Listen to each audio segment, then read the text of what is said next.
Hi అండి. అందరూ ఎలా ఉన్నారు? బాగున్నారా? ఇంతకుముందు వీడియోలో చూసారు కదండి, పొలంలో విత్తు పెట్టడం చూసారు కదా. అలసందలు అలాగే మినుములు పెట్టించాం కదా.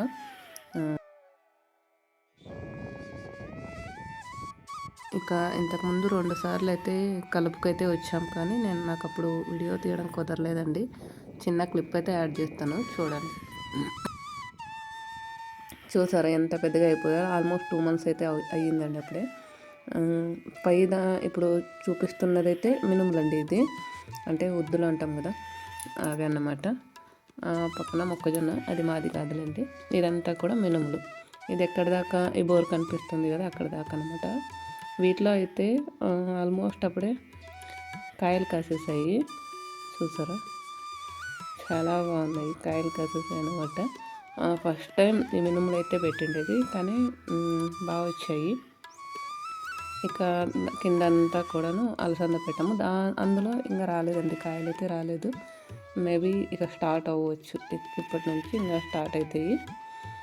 ఈరోజు అయితే మందు కొట్టడానికి వచ్చామన్నమాట. అక్కడక్కడ కింద పురుగు ఉంది, సో మందు కొట్టడానికి అయితే వచ్చాము. చలికాలం కాబట్టి మరీ పొద్దున్న అయితే రాకూడదండి, ఎందుకంటే మంచు కురుస్తుంది కదా. ఈ చెట్ల మీద ఎక్కువ తేమ అనేది ఉంటుంది. మనము అట్లాంటప్పుడు ఆ మందు కొట్టినప్పుడు అంతా కింద పడిపోతుంది అనమాట. సో ఇప్పుడైతే బాగా ఎండ కాచింది, అలాగే టైం కూడా 9:30 అవుతుంది. అందుకనేసి ఒకటేసారి ఇంట్లో తినేసి వచ్చేసామన్నమాట. చూసారు, ఎక్కడ కూడా తేమ కూడా లేదు అసలు. ఇప్పుడు మనం మందు కొట్టినా కూడా కింద పడదు, చెట్టు మీదనే ఉండిపోతుంది.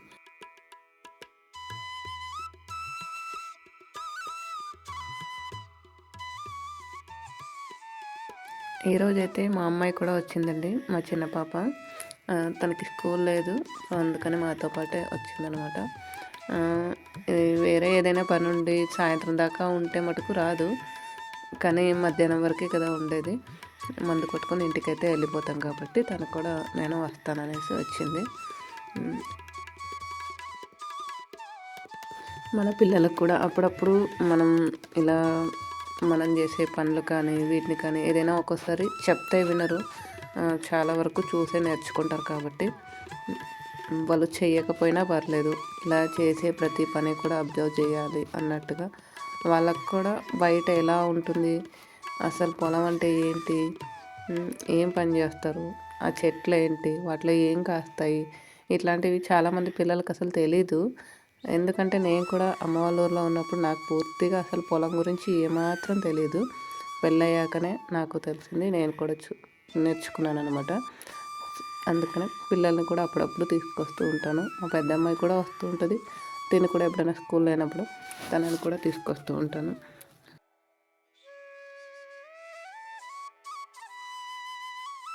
చాలామంది ఫార్మింగ్లోకి ఎంటర్ అవ్వాలని అనుకుంటారు. ఎక్కడెక్కడో జాబులు చేసిన వాళ్ళు కూడా అబ్బాయి ఇదేం లైఫ్ రా బాబు అనేసి వదిలేసి ఇలా పొలం ఉండి ఇల్లు కట్టుకుని అక్కడ ఉంటే చాలా ప్రశాంతంగా ఉంటామని అనుకుంటూ ఉన్నారు ఇప్పటి వాళ్ళు అయితే చాలా వరకు కూడా. కానీ కొంతమందికి కుదరచ్చు, కొంతమందికి కుదరకపోవచ్చు. రైతు పని అనేది, రైతు జీవన విధానం అనేది ఇంతకుముందు చాలా పేదరికంగా అదేదో ఇదిలా ఫీల్ అయ్యేవారు. కానీ ఇప్పుడు చాలామంది ఈ పనిని ఇష్టపడుతున్నారు, అందులో అక్కడ వెళ్ళి ఉండడం ఇష్టపడుతున్నారు. ఎందుకు అనంటే ఎంత కష్టపడి ఎంత సంపాదించినప్పటికీ కూడా మనకు ప్రశాంతత అనేది లేకపోతే అది వేస్ట్ కదా.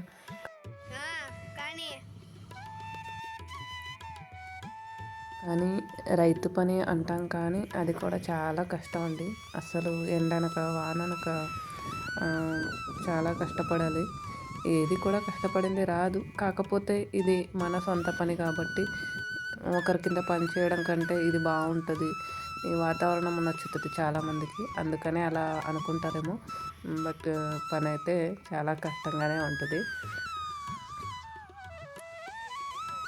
కానీ మా పెళ్ళైనప్పటికీ ఇప్పటికీ చాలా మారిపోయిందండి జీవన విధానం కూడా పల్లెల్లో. ఏంటంటే ప్రతిదానికి అప్పుడు ఎడ్లతో చేసేవారు,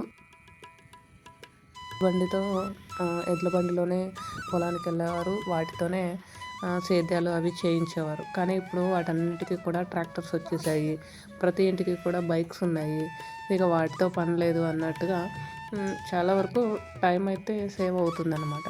కానీ వాటితో కూడా ఉంటేనే బాగుంటుంది అని తర్వాతనే నాకు అర్థమైంది. మాకు కూడా ఉండిండే వాటిని మేము ఇప్పుడు ఒక 3-4 ఇయర్స్ బ్యాక్ వాటిని అమ్మేసామన్నమాట. బండి ఎద్దులు అమ్మేసాము.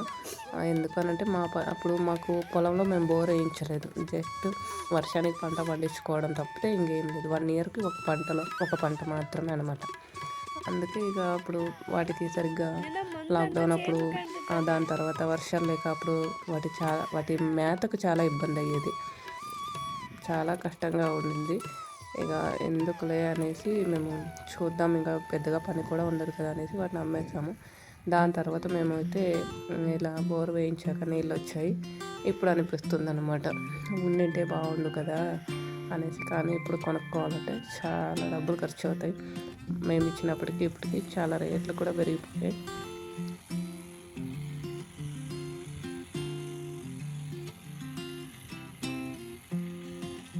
అందుకే అంటారేమో మన పెద్దవాళ్ళు, ఉన్నదాన్ని పోగొట్టుకోవడం చాలా ఈజీ, కానీ దాన్ని మళ్ళీ తిరిగి తెచ్చుకోవాలంటే చాలా కష్టం అని. ఇప్పుడు సేమ్ అలానే ఉందండి మా పరిస్థితి కూడా. కానీ ప్రస్తుతానికి చేసుకోగలుగుతున్నాం. కొన్నాళ్ళ తర్వాత చూడాలి మరి, ఇక తప్పదనిపిస్తే కొనుక్కోవాల్సి వస్తుందన్నమాట.